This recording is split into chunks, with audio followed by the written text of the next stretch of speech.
No, wait a minute. Wait, now hold on a second. It's just treating you all right. Now, I know better than that because, man, you have just been blazing on the recruiting trail. You got people talking about Syracuse football. I know it's doing better than all right. I know that. Got to be better than all right. I'm just working. I'm getting up in the morning, coming to work, doing what I need to do, making sure I put the time in with my wife on the phone, and just staying locked in. There you go. Well, you got it. Your priorities are right on that front. Since the last time we spoke with you, when you got the gig, what has been the thing that's popped off the page the most to you? Could it be the response from Syracuse fans? What you've seen on the recruiting trail? You tell me. What's been the most exciting part of the gig now that you've taken over?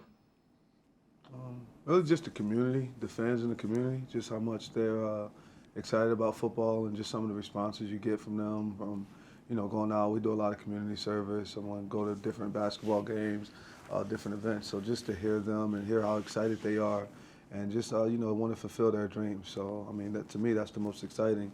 I've always been a guy that wants to please people. So just wanting to be able to give them the season that they deserve and the off season that they deserve, but just teaching them those pieces. That's been the most exciting when it comes to the fan piece of it. And then just watching our players already start to get bigger, watching what they do in the classroom, watching how they're student athletes and they're really taking advantage of being students, just going to class, sitting in the first two rows, things of that nature that our core values, them guys being able to follow what we believe it takes to have a successful season, but locking in on now, and us just being able to focus on February and the first week of February to help us be the best team we could be. I know you've been out there getting players to commit to your program, getting some guys out of the portal, but you've also had to look at your own roster and try to have some guys stay and believe in what you're building there. And two of those guys on the defensive side, Justin Barron, Marlo Wax, both decided they're going to stay and play for you next season. And I know just from traveling around the ACC this season, those two are at the top of everybody's scouting reports when they're looking at what to do with a game plan. They're two key defensive players and two big leaders. What were your conversations like with those two, and what it means to have them back as you try to build this culture there? On the funny side, if you leave, I'm going to beat you up. But honestly, it was just the fact of we're excited about you guys. Like, we're going to bring some great defensive coaches. I'm going to add on to what you guys need to help you on the front end. If you look at what we've done on the defensive line, I think they felt really good about that. And they're both actually, like you said, they're leaders. So for them to get the opportunity to play with each other again, they've grew a bond. So those guys wanted to be with each other. And then for them to see what was going on already in the first month, and just how I talked to them guys academically, how there was a standard that's set in the weight room that they really wanted.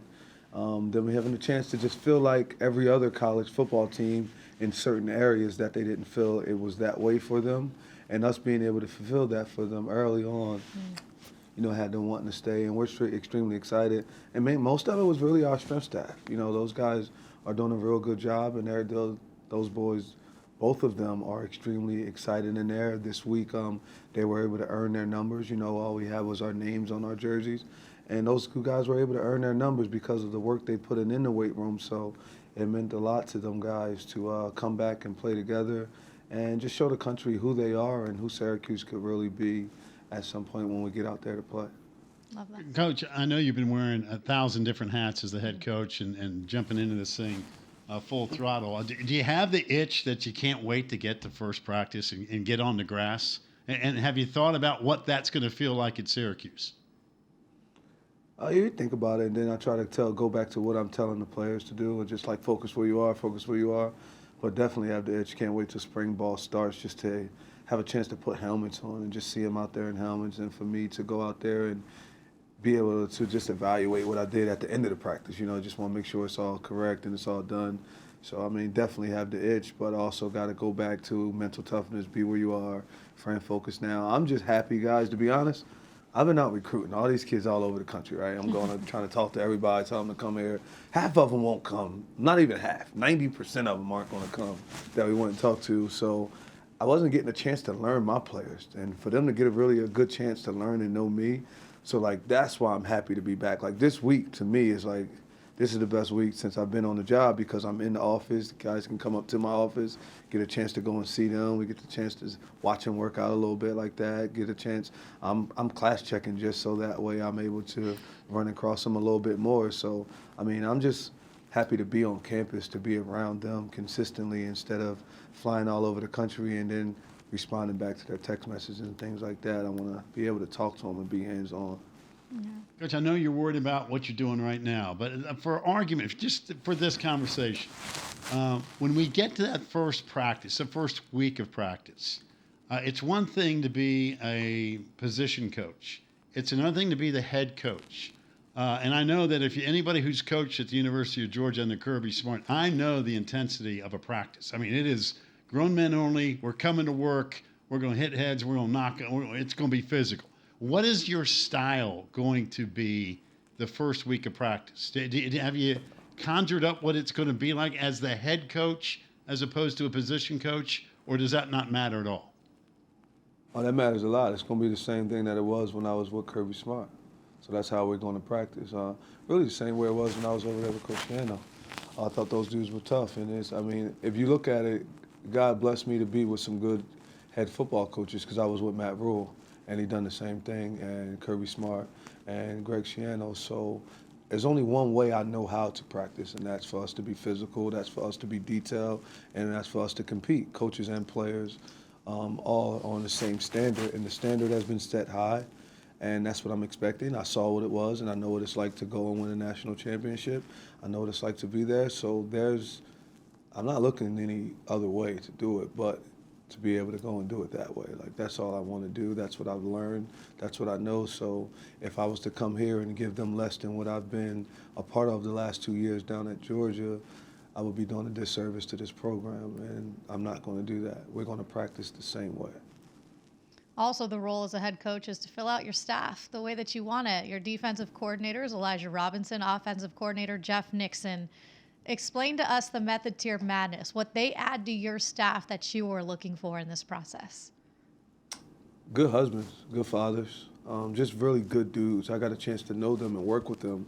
So us being position coaches alongside each other at Temple, me and Elijah, and then at Baylor, me and Elijah Robinson, and then we'll also work with Nixon, where outside of getting a chance to go to Georgia, I was with probably the best offense that we've had under Nixon. We had 3 running backs, and all 3 got a chance to play in the NFL. We had 3 receivers that were drafted within the first 3 rounds.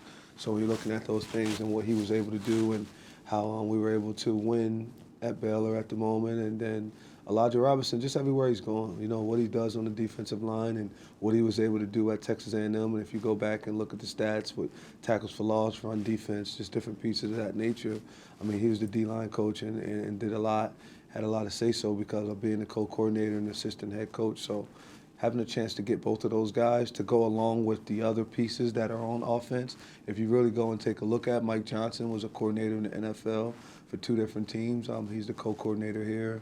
Nunzio Campanelli called the plays last year a little bit on the offense, but then also Rob Wright and Joe Schaefer were also coordinators in college and done a good job. So wanted to make sure we had a good mix. So if there are issues and problems, that not only does the coordinator have to do it, but there's other guys that have also been in that role, so we can bounce things off of each other's heads and have an opportunity of competing. So I believe that our coordinators, you know, everyone to get on, we have the best staff in the country. I'm not about to get on here and say we have the best staff in the country. Games that tell that, but I think we're going to actually work well together. We all care about each other, and we got good men that I think they all can recruit. Both of those coordinators that I have, Coach Robinson and Jeff Nixon, are both really good at recruiting also, and you know that plays a good part. I mean, no matter how many plays we draw up, if we don't got the people to run the plays, then it won't work. So I'm just happy that those guys love drawing up plays, but in the same sense, those dudes can recruit their butts off also. And Elijah Robinson has shown that he's the best in the country when it comes to being able to recruit. I mean, he's been busting my butt for years, and then I finally got him back the last 2 years. And by us growing up together, I've been like throwing little jabs like, yeah, I was number 1. I'm number 1 in the country right now, just in case you don't know. So it's just been messing with him a little bit, but he's been the man for the last 4 years. Everyone knows that. So I'm just excited about those dudes. I'm thankful that they decided to come and be with me, and just with Elijah and our families knowing each other. We actually, grew up with the same godfather, so just having the opportunity of someone that I went to high school with and middle school with and grew up with since we were 10 and 8 years old. We're around each other. And, that doesn't usually happen in this profession, so it's something I'm very thankful for. Hey, Fran, I get a sense that you guys are competing just going through the lunch line, man. Am I reading that right? I mean, I get a sense that nothing's easy, right? I mean, there's always a little competition going on. Everything that goes on is competition, especially that's how I'm set in the building. Coaches know that, everybody. There's competition in everything we do. I mean, that's just life, and we're men, and we all want to be successful, so we're constantly competing and constantly pushing to do stuff. In our scouting room, those dudes are competing. I think they're doing an elite job. Everyone always goes to the coaches, but, Nate McNeil and the entire scouting department, Aaron and T-Dot and all those guys that are in the room, Emmanuel, Mark, Tommy, and just Albert. I don't want nobody to get mad at me not forgetting them, Tony G, but I just think they're all doing a good job, and I'm very thankful, just for them, just for each department and what each department is doing and how we're pushing. But guys, I make it very competitive. I'm competitive. We compete about everything. Right now, we got guys, they go and play basketball at lunchtime, and I mean, it's funny watching them. They swear they can play ball. They suck. But everybody's over there saying who's good. What about your game? So it's funny. What about your game, Coach? Yeah. All I'm going to say is this. I went to school with a Wagner, so I got to be able to play basketball, So I'm going to just say that. I went with a Wagner. I know Wild Hack hadn't thought about this yet, but they ought to put your basketball games on some closed circuit television. I'd watch that. Just watch your staff get after each other. Just as you saying that, I am going to tape at least 3 points, and I'm going to make sure that I get a chance to tweet it out, and I'm going to tweet it at you and Taylor, so that way y'all can see it. Now listen, you might rather watch paint dry, but I'm going to put it up there. No, listen, we saw Dabo Sweeney last month. He had a black eye, so, I know where you're coming from, man. You know what? These games count. Every point counts. So you put something out on Twitter. Hey, hold on. Did Dabo get a black eye from hooping, playing basketball? Yes. Yeah. Now, I'm like, listen, I ain't going to talk football when it comes to that, but I would drop 35 on Dabo if he was actually out there hooping. So let him know that. Somebody clip this. Easy. But I don't care. Put it up. Clip it. Fran said I might give him 40. So. Oh, there we go. Let's go. A 40 burger on Dabo. Yeah, he had a little black eye. I'm here for it. I'm not sure which staff member did it or what was going on, but you put some clips of your Syracuse football staff hooping. I will repost it. I promise you. We're there. I got you. I'll make sure we get it up there. I really appreciate you guys having me on today, though. It means a lot. It's always fun coming on here with you guys. I appreciate what y'all do, especially just the network itself, man. You guys done a heck of a job. Enjoy watching it all the time. I appreciate you gus, though. You got it, Coach. Look forward to the next conversation. Keep it real up there in Syracuse now. Be good. Yeah, that's all we know how to do. Be safe. I know.